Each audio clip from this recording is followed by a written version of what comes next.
Olá, boa noite. Nós vamos agora apresentar nosso trabalho da matéria de séries temporais. Então, o título do nosso trabalho é Detecção do congelamento de marcha em pacientes com Parkinson usando algoritmos de similaridade. Então, esse trabalho foi desenvolvido pelo Danilo, por mim, que eu sou o Gildo, e pela Sofia. Então, em um primeiro momento, é necessário entendermos qual o problema que estamos analisando de fato, né? Então, a gente tem a doença de Parkinson, que é um distúrbio neurológico. Ela pode ser caracterizada como um declínio do nosso desenvolvimento motor. Ela pode trazer problemas muito graves para as pessoas que sofrem com essas doenças, inclusive o congelamento de Marshall Freezing, que ele pode ser caracterizado como a perda temporária da capacidade de produzir passos. Então, isso pode causar sérios problemas para a pessoa nas suas atividades cotidianas. Para fazermos essa análise, nós utilizamos este dataset do Freeze of Gate, que é da UCI. Então a gente vai ter alguns detectores em uma pessoa, então aqui no tornozelo, outro na coxa e outro aqui no tronco. Cada um desses detectores, eles conseguem capturar a aceleração nas três dimensões. Então a gente vai ter uma dimensão x, y e z para o tronco, uma dimensão x, y e z para a coxa, uma dimensão x, y e z para o tornozelo, não é? Então, neste dataset, eles colocaram 10 pacientes que possuem a doença de Parkinson que apresentam o FOG, que é o Freeze of Gait, para realizarem algumas atividades. Então, andar em linha reta, fazer uma caminhada aleatória, fazer um determinado percurso específico. E um especialista, ele anotando quando que esse paciente ele apresentava o freeze of gait. Então, o nosso objetivo é detectar quando que um paciente ele está normal e começa a apresentar o fog. A partir dessas séries temporais que nós fomos obtendo, que nós obtivemos pelos sensores. Então, nós vamos ter 3 para o calcanhar, 3 para a coxa e 3 séries temporais para o tronco. Como que analisando essa série temporal a gente consegue detectar quando ocorre essa transição do freezing para o no freezing ou do no freezing para o freezing? Então, essencialmente, este é um problema de segmentação semântica de séries temporais. E para nós analisarmos este problema, nós resolvemos utilizar o algoritmo do FLUS. Ele é um algoritmo baseado no Matrix Profile e ele usa o índice de similaridade do Matrix Profile, né? Então, quando a gente tem uma janela de análise do Matrix Profile, a gente consegue ver pelo índice qual é a próxima janela, qual é a janela mais próxima dessa que nós estamos analisando. Então, quando nós estamos vendo essa figura agora, a gente tem essa região cinza, a gente vê que a região mais próxima dela, mais similar, é esta que essa setinha está apontando, que é essa um pouco mais à frente. Então, a gente tem aqui, qual a região mais próxima dessa segunda janela? Essa aqui mais para frente. Qual a região mais próxima dessa aqui? É um pouco mais à frente ainda, não é? Então, ele volta um pouco e vê que essa segunda janela que é. Aqui a gente vai ter claramente uma mudança de comportamento, então a gente sai dessa região 1 e a gente passa para essa região 2. Então a gente nota que nessa região 2, as janelas mais próximas estão também na região 2. E para a região 1, de fato, aquelas janelas mais próximas estão na região 1. E que faz total sentido, né? Se a gente tem uma mudança de comportamento, faz sentido que para uma determinada janela na região 1, aquela janela mais próxima ela também esteja na região 1 e para a região 2 algo muito similar. Então essas regiões de transição elas vão ter pouquíssimas setas passando por elas. E é justamente nisso que o FLUS ele se baseia. Então o ponto de transição entre séries temporais, onde que vai ter essa segmentação, vai ser esses pontos em que nós vamos ter pouquíssimas setas passando por ela. Então, basicamente, é nisso que se baseia esse algoritmo super interessante. Ele foi proposto em um artigo que se chama o Matrix Profile 8. Esse artigo ele serviu como forte embasamento teórico para a gente, então todo embasamento teórico a respeito do FLUS nós utilizamos deste artigo. E a implementação que nós utilizamos foi a do StampY. Então, é uma biblioteca super completa. Então, ele tem várias funções, nós utilizamos o flush propriamente dito. Então, agora a gente vai em um aspecto mais computacional do nosso trabalho, então, de fato, a implementação dele. Então, aqui nós fazemos o import no nosso dataset. Ele vem de uma maneira bem crua, então nós temos que colocar o que cada coluna significa. É importante você ler a documentação do dataset para entender os detalhes, né? Então, quando a gente vê, a gente nota que a gente tem 17 arquivos no total. Isso é porque alguns pacientes, como no caso do paciente 1, eles fizeram mais de uma análise. Então, tem alguns pacientes que têm mais de uma análise, então a gente tem que ficar um pouco atento a isso. Então, para um estudo inicial, nós pegamos o paciente 8, que corresponde à série 14. Então, nós começamos a fazer algumas análises, né? Então, a gente vê aqui que o paciente 8 ele tem 3 séries para o tornozelo, 3 para a coxa, 3 para o tronco. E nós resolvemos plotar uma das séries. Aqui nós notamos algumas linhas, não é? Essas linhas elas são devidas a uma quebra que nós realizamos logo de cara, que são os momentos em que a gente não estão realizando testes. Então, os momentos em que os testes não estão sendo realizados não nos interessam. Não é? Então, nós fazemos essa retirada e depois nós aglutinamos o restante da nossa série. E aqui a gente tem uma expansão dessa primeira série para essa segunda, em que nós marcamos o label, não é? Então essas regiões azuis, em azul, são as regiões em que a gente tem o no freezing, e em vermelho são as regiões em que a gente tem o freezing of gate. Então o nosso trabalho é identificar quando é que a gente sai de um no freezing para o freezing, quando a gente vai de um freezing para o no freezing. Quais são esses momentos, né? Felizmente a gente tem um label, mas a gente quer saber como que se sai o flush nesse problema. Então, para fazermos essa análise, nós precisamos saber exatamente quais são esses momentos de transição. Então, a gente começa a calcular e o primeiro momento de transição que a gente tem é esse que ocorre no ponto 6.966. Então, a partir desses pontos de transições, nós montamos vários datasets. Então, para cada ponto de transição, nós montamos um dataset que consiste dos 500 pontos anteriores e dos 500 pontos posteriores a ele. Então, aqui para o dataset 1, a gente vai ter 500 pontos anteriores e 500 pontos posteriores. Totalizamos aqui 1000 pontos de análise. Então, aqui é o zoom, exatamente, que é esse primeiro dataset que a gente está olhando, que é o dataset da primeira transição. Então, a gente vem aqui de um no freezing, a gente passa para esse momento de freezing. A nossa questão é, se a gente passa esse dataset aqui olhando somente para o trunk 2, então a gente tem 9 séries possíveis. A gente está olhando somente para o trunk 2 agora. Se a gente passa essa série aqui do trunk 2 para o flush, ele consegue detectar qual é o momento de transição? Então é isso que a gente faz agora. A gente passa, a gente termina uma janela arbitrária. A gente definiu aqui que essa janela será uma análise de 50.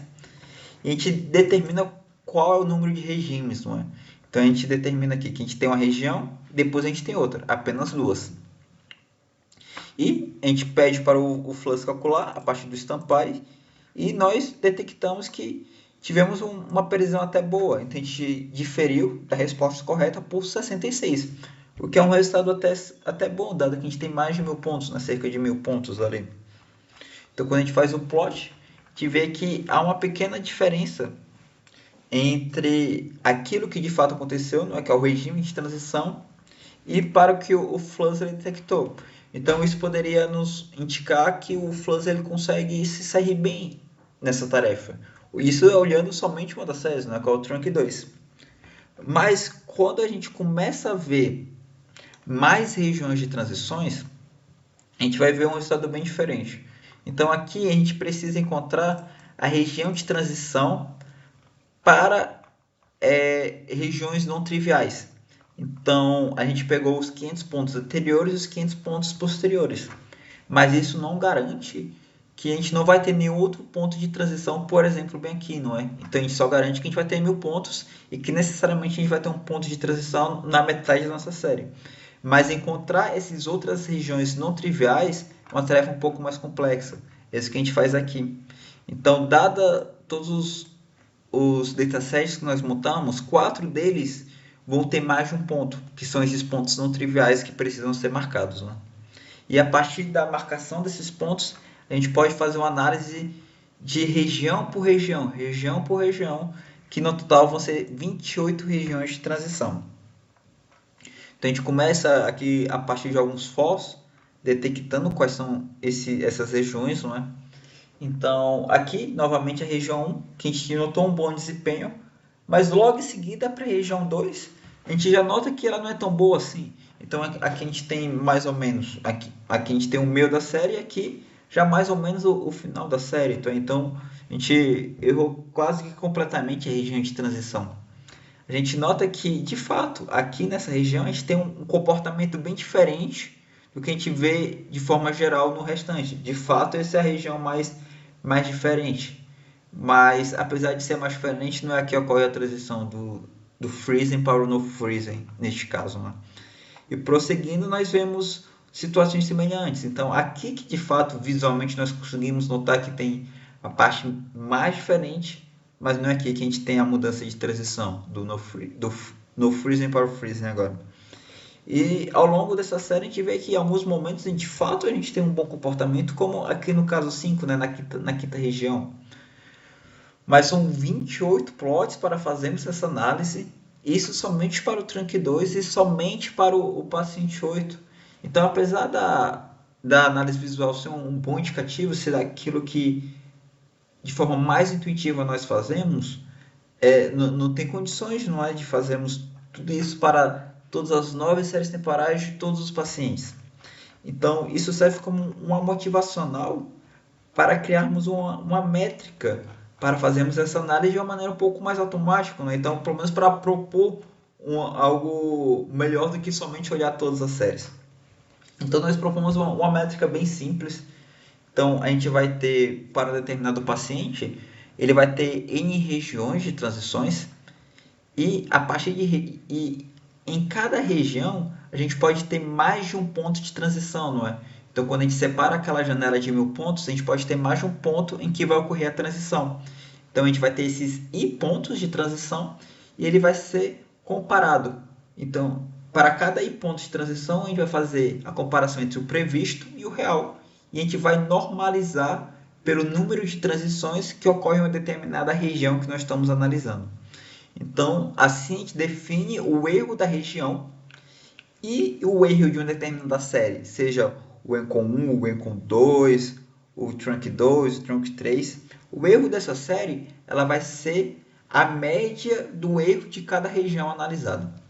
Então, a partir dessa métrica, a gente consegue ter um resultado um pouco mais objetivo do que somente olhar e dizer, esse aqui está bom, esse aqui está ruim. Então, a gente começa a rodar para o paciente 8 ainda, a análise agora das 9 séries para todas as 28 regiões dele. E nós chegamos aos seguintes resultados. A gente vê que, por exemplo, para o ENCON 1, nós tivemos um erro médio de 188 na posição, com um desvio padrão elevadíssimo, né, de 120, quase o mesmo valor do valor médio. E esse comportamento ele se repete para todas as 9. Esse comportamento ele se repete para todas as nossas 9 séries. Então a gente tem um valor muito alto de erro, não é? Então 226 para 1000 da nossa amostra, não é? Então um quarto. E a gente tem um desvio padrão muito elevado. Além desses erros elevados com desvio padrão também elevado, nós notamos que a gente não tem uma distinção muito clara, não é? Então, se a gente olha somente os números, a gente não vê uma distinção, o que é uma série do ENCON para do Trunk. Então, a gente não consegue caracterizar quais séries são dos 3 grupos, não é? Então, isso é um problema. Então, isso aqui já é um forte indício de que nosso método do FLUS ele não é adequado para a forma que nós estruturamos nosso problema. Então, visando ter uma outra forma de verificação, nós analisamos também um paciente 9, só para sabermos se o comportamento seria semelhante. E de fato, fazemos todo o procedimento novamente para o paciente 9, nós notamos que a gente tem novamente um erro elevado com um desvio padrão também bem próximo da ordem de grandeza. E, novamente, a gente não consegue ter uma distinção muito clara do que é um anchor do que é um trunk, por exemplo, né? Então, isso são fortes indícios de que o FLUS ele não é um bom método para a forma que nós estruturamos. Então, de conclusão, nós observamos que o nosso método visual ele não é tão bom, principalmente pela escala que o nosso problema adquire, não é? Então, para o paciente 8, a gente vai ter 28 regiões de transição e são 9 séries, então seria um número de 9 vezes 28 para sabermos, para analisarmos. Então é um número muito elevado que visualmente não faz sentido, principalmente quando a gente tem mais 10 pacientes para analisarmos, né? Então a motivação da nossa métrica ela é interessante, mas quando a gente aplica ela ao FLUS, nós notamos que o FLUS ele não é capaz de ter um bom desempenho. Então, para os próximos passos, não é? O que a gente poderia pensar? Utilizarmos, em um primeiro momento, outra técnica, que é o floss. Então, o floss ele é bem parecido com o FLUS, mas diferente do FLUS, o floss ele é online. Então, a gente vai passando uma janela da série temporal continuamente, ao invés de passar tudo de uma vez, né? Que é o caso do FLUS. Então, ele vai fazendo essa análise continuamente até detectar o momento de mudança. Então, este é o floss. Então, esse pode ser um interessante próximo passo. E outra abordagem, que eu acredito que seja até mais interessante, seria a forma de nós segmentarmos os nossos dados. Detectar o ponto de transição e pegar 500 pontos anteriores e 500 pontos posteriores, de fato é a melhor solução? Não sei, não é? Então, será que se a gente modificar essa janela, será que a gente não consegue desempenho melhor, mesmo com o FLUS ou com o FLOSS? Seria interessante, não é? Então, esses são trabalhos futuros para os próximos passos. Muito obrigado, boa noite.